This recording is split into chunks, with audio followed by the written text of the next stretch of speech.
In this video, I'm going to demonstrate applying transfer pricing rules using exercise 15.5 and 15.11 as examples. So we're faced with a company that does management consulting. We have two divisions at play. Business division advises firms on adopting financial systems, whereas civic division deals specifically with state and local governments. Civic has a client that wants to implement a new system, and it's a public works company. They don't have their own talent internally specifically for this, so they've approached the head of the business division about using one of their associates. The business or corporate division typically charges $750 per hour to its external clients. However, Civic has complained, I'm not willing to pay $750 because I could go out and find my own talent, hiring my own associate for $350 per hour. And I know that's what you're paying that associate anyway, so I can go out and find somebody similar.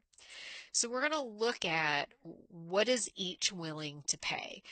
A, ask us what's the most civic division would be willing to pay. Whatever their outlay would be of hiring similar talent, and since they can readily hire similar talent, the most they're willing to pay is $350 per hour. On the other hand, what is business division going to demand if we assume they're operating at capacity? Well, if they're operating at capacity, they're going to turn away new business at $750 per hour. So Civic Division is going to have to be willing to pay them $750 per hour. Otherwise, they're going to lose out on that revenue. In this situation, would they deal with each other internally? No. Civic's like, the most I'm willing to pay is $350.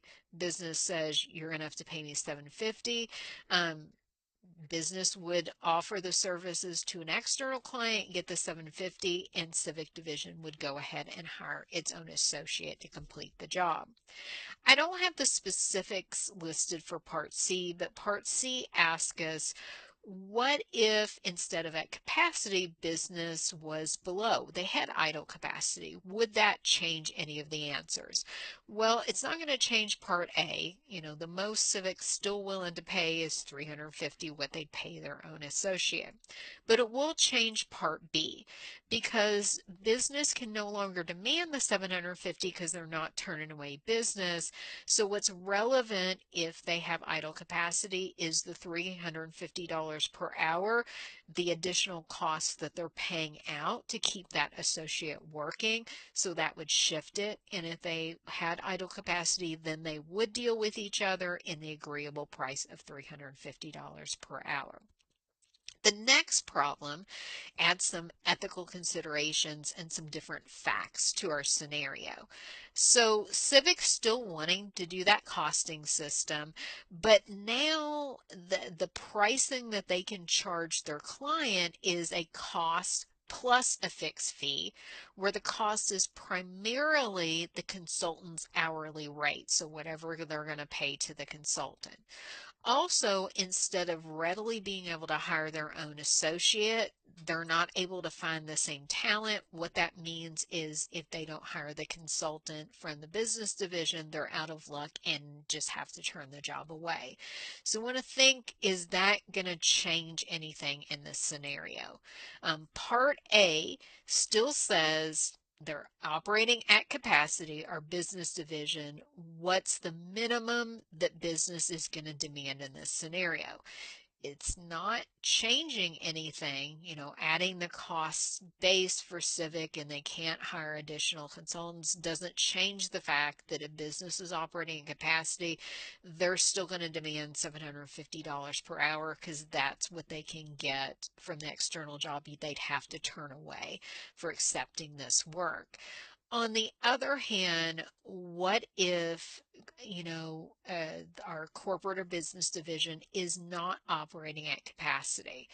In our first scenario, we would say, okay, then the relevant transfer price again is $350 per hour. That's the additional outlay or the relevant cost. But on the other hand, because we've changed the fact pattern and said Civic's client accepts a cost plus fixed fee, then we've shifted it around and said, hey, if Civic's client's going to accept the fact that $750 and add a fixed fee on top of that, then that would be the relevant price to charge. Now, part of the problem says, is this ethical? Well, it's an acceptable price structure that's been developed with Civic.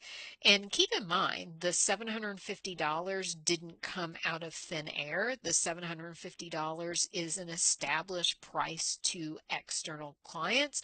So yes, this is an ethical situation.